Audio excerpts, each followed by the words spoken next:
William Saunderson-Meyer is a favorite of the Biz News community. We know that, over 100,000 people watching our last conversation. And it's not surprising. He is the author of Jaundiced Eye. Jaundiced Eye is the longest running column on politics in South Africa, more than 3 decades. William has been producing it. So if anybody knows the context of what's happening, he's the man. It's published on Politics Web, and his most recent one, well, it hit quite a few chords for me, and I'm sure will for you too.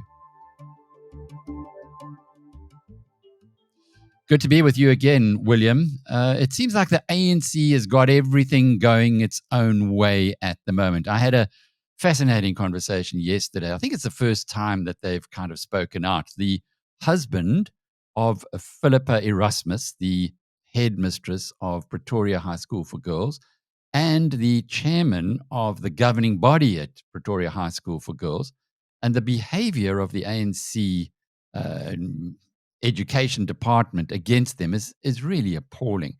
And then before that, we had the firing of Andrew Whitfield, and then the engineering of Emma Powell to step down for just telling the truth.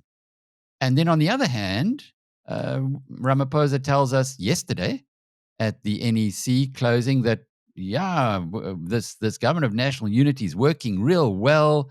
We are making advances on the national democratic revolution, basically doubling down on insanity. So you're the man who knows all of this stuff. I'm sitting on the outside and, like many others, terribly confused at why the Democratic Alliance is facilitating, it appears, the ANC, which now only has 40% of the vote, no longer over 50, to do what the heck it wants. Well, I wish I could claim that I did know, but it's interesting to look at it always from the outside. As you say, the ANC is in an extraordinary position.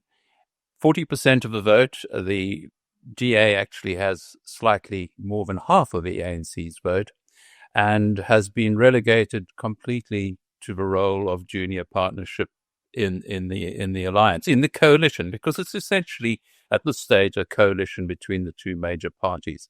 And the intention of that coalition was twofold. It was to keep out the hard left, and in the form of the EFF and the MK, and secondly, ostensibly primarily to ensure that South Africa's economic problems were addressed. It's failed. I think in both senses. It's kept the EFF out and it's kept the MK out, but the hard left has triumphed completely within that alliance. So what one has is a democratic alliance, which is essentially propping up a government which is hard left. You will have seen that during the course of this week as well, when Ramaphosa was speaking at the SACC conference. He was quite blunt about it. The GNU is giving us a path to ensuring that the national democratic revolution is implemented. And he's said that more than once. So I can understand that the ANC is incredibly happy with the GNU, because the GNU are the wheels to its fortune. And the Democratic Alliance has gone along with it. You ask why? Well, it's power. It's DA needs the GNU, I think, for 2 reasons. There's a lot of support in the public for a government of national unity, in the hopes that it would provide that kind of pragmatism that would take South Africa out of the mess that it's in. And the DA just wants this alliance to continue, this unity government to continue till closer to next year's municipal elections. If it falls apart, then it believes that its exposure and the role that it's played in the GNU will suffice to bring it lots of votes. That remains to be seen. It's a gamble. Yeah, it does. It does appear like a heck of a gamble, because the biggest beneficiary so far is the DA's, most deadly rival, certainly in the Western Cape, where it has got an opportunity to show its template, and that's Gayton McKenzie. He's just growing and growing, and through the coverage and the efforts that he's made in the GNU, and it appears as though the DA, certainly a lot of commentators and a lot of people in business are telling me this, it's like they've been recruited by the ANC, and that those government ministers now are not standing up in the way that one would have expected an opposition party, or indeed a party with the principles that the Democratic Alliance purports to have. I think Gayton McKenzie is flattered. His party has benefited almost unreasonably from his participation, in the sense that I don't think he is a powerful force within the GNU to actually make things better. What he is he's an incredibly good showman, and I think there's a public response to it. The DA has a difficulty. It's within the GNU, and because it's within the GNU, it is per se going along with really damaging government policies. But at the same time, it's the other half of it is standing outside of a GNU and trying to retain the traditional role that the DA had as a powerful, transparent, outspoken opposition, principled, liberal opposition to government authoritarianism. What has happened with the Emma Powell case and other cases in which it's been silent is cooperation or sellout, however you wish to describe it, within the GNU is really damaging its old tradition. And what South Africa needs increasingly is a strong, principled, liberal opposition, which is unafraid of government. I don't know if you can have both. I think even with the DA, there's a realization you can't have both. But what they're hoping is they can have both for long enough that they can benefit, that they can ride some kind of political wave. But as you say, the PA is riding that wave for them in the Western Cape.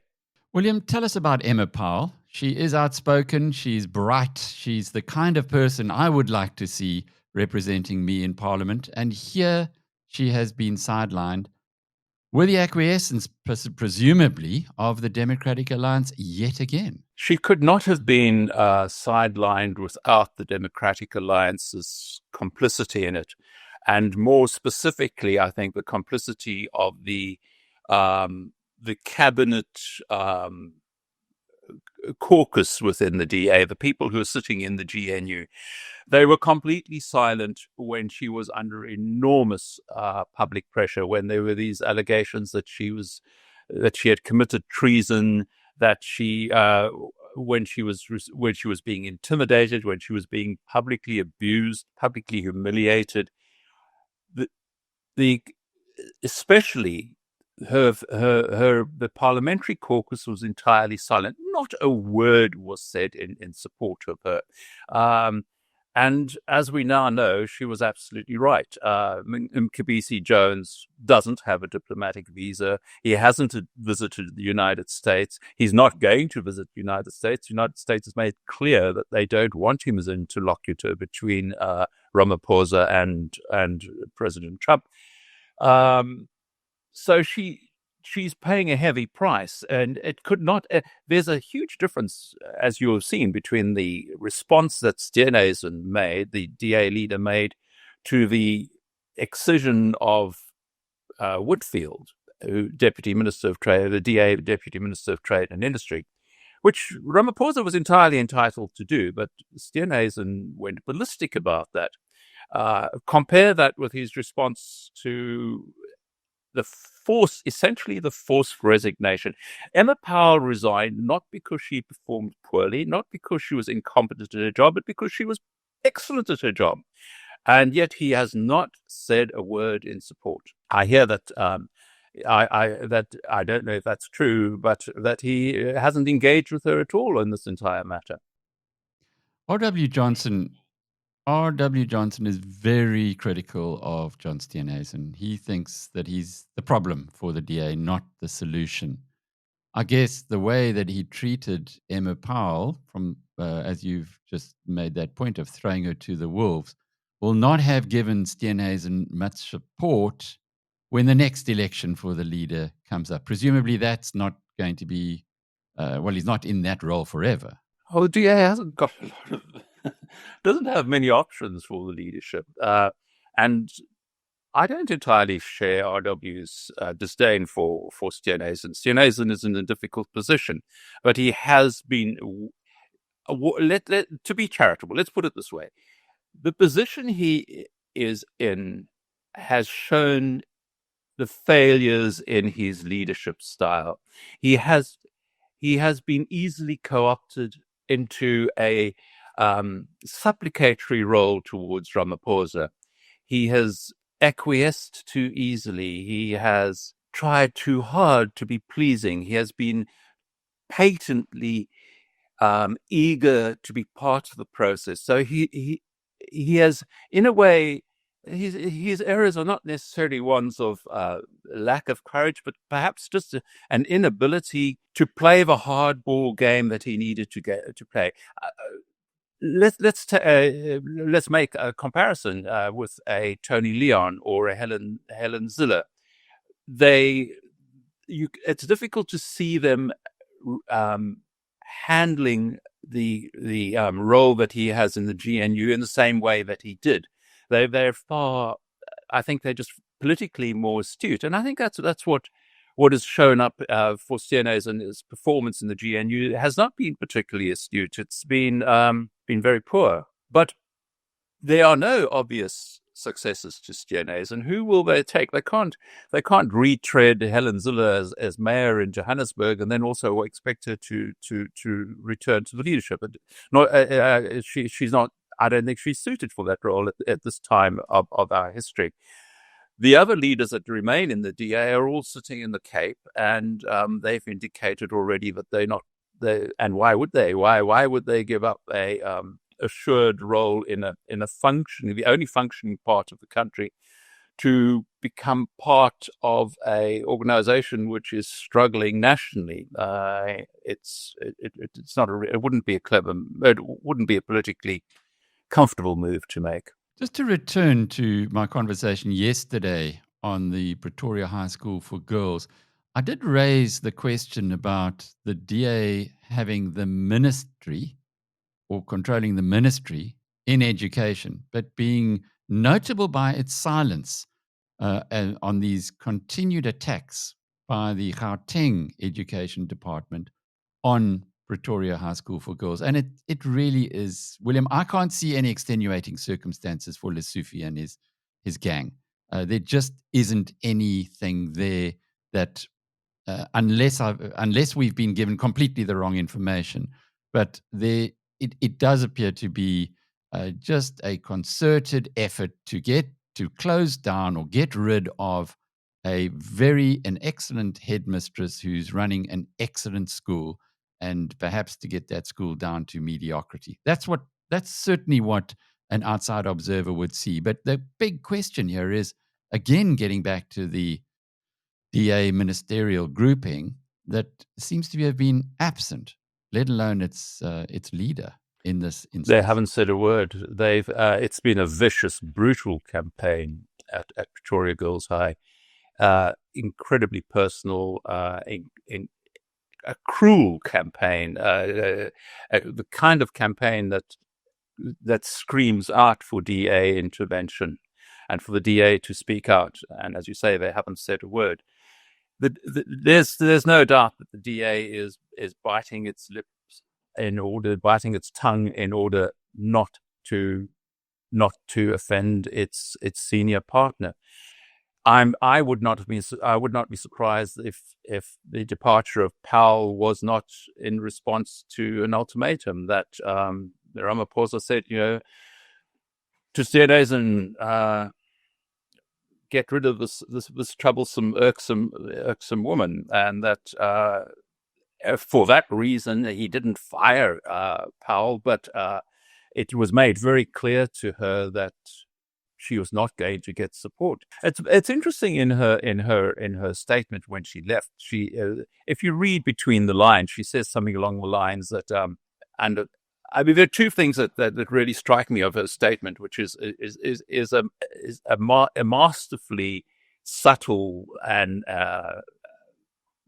piece of writing. She says two things: that she was being threatened and intimidated and harassed because of the exposure she has given in her job as a spokesperson in foreign affairs to repressive and brutal regimes that are closely enmeshed with the leaders of the ANC and the Department of International Relations and Cooperation, DIRCO. So that is a very sensitive issue for the ANC because of the response of the US to South Africa's close ties with Iran and its virulently anti-Israeli stance and anti-US stance for that matter. The other thing is that she says that in an environment, and I quote from it, in an environment that rewards expediency, truly principled leadership is rare and often costly. Given the complexities of our fragile government of national unity, I have achieved what I can for and in this moment. I mean, basically, she's saying, I can't remain in this situation because I can't do my job, and the leadership of my party lacks principles and is expedient. And that is seen not only in our response to foreign affairs, the GNU's response to the DA's response to what's happening in foreign affairs and to the United States in the trade negotiations, but with matters like the Pretoria Girls High one. It's an outrageous. It's one of those small incidents that encapsulates entirely the worst aspects of our society, and that it's gone uncalled out is outrageous. So if you went back to those millions of people who voted for the Democratic Alliance in the last election, and you said to them, this is what's going to happen as a consequence of your vote. The ANC are going to stay in power, and actually our leaders that you're voting for are going to acquiesce and facilitate the continuation of the National Democratic Revolution. Do you think they might have voted for somebody else? I don't know. They might have voted for Patriotic Alliance, but the Patriotic Alliance is even less likely to put up a spirited defense for liberal principles than the DA is. There are not many options, and I do think that a large proportion of the opposition voting public buys into the concept that you need to support at this moment the government of national unity to avoid a hard left control of government. The counter argument, which doesn't get much air and is not many people seem to be buying into, is that we already have a hard left government, and what we have now is a hard left government going balls to the wall to enforce to bring the National Democratic Revolution into being, and is being supported by the opposition party. So until that dawns becomes part of consciousness of the voting public, I think the DA is okay. I think the DA. I don't think there's the only alternative is vote for the Freedom Front, basically, and I don't see that happening. I think the Freedom Front has a natural kind of ceiling, which doesn't make it a big threat to the DA. The DA threat is the PA, but the Patriotic Alliance is not a liberal opposition party. Action South Africa might benefit somehow, despite its being erratic and being led by Mashaba, who really is quite idiosyncratic and eccentric in the way that he responds to things. Action SA is actually speaking out on issues that the DA used to speak out on, and that might benefit in some way. So if we just close off with Ramaphosa's other big story from his announcement or his speech this week, which was, let's try and bring more parties into the government of national unity. How do you interpret that decision? Is he perhaps sensing that maybe he's pushing the DA a little far and he might need to replace them at some point? Yes, I think it the more parties he has, and we're talking about it flatters them to call them parties because they're really one-man bands. They are, they have one or two. They have one. They're either a leader and on its own, or else one or two MPs, and they are very much more easily manipulated. They're more pliable. They're more easily bought. They're more easily placated with a cabinet position. Having said that, I mean, the DA has shown that it is pretty easily bought as well. But so, yes, I think he would want to bring these parties in. It makes a lot of sense for him. It dissipates the power the DA has of saying, well, we won't vote for this. Even although it always does do so, it reduces their leverage within the GNU. So certainly it makes a lot of sense for him to do it. And it also explains entirely why the DA is furious that he wants to do it. Unfortunately, the terms on which the DA originally went into the GNU doesn't preclude Ramaphosa from doing that. In fact, no such agreement would have made any difference anyway. The reality of politics is parties do whatever suits them best. And the only way to punish Ramaphosa would have been to walk out of the GNU, which is not what the DA wants to do. So there's a lot of sense. Ramaphosa has proved with the way that he has run and negotiated the whole GNU deal that he is an incredibly astute. He might be a weak, verging on cowardly leader, but he's run rings around the DA, and he continues to do so. William Saunderson-Meyer is the columnist on The Man Who Writes Jaundiced Eye for Politics Web. I'm Alec Hogg from biznews.com.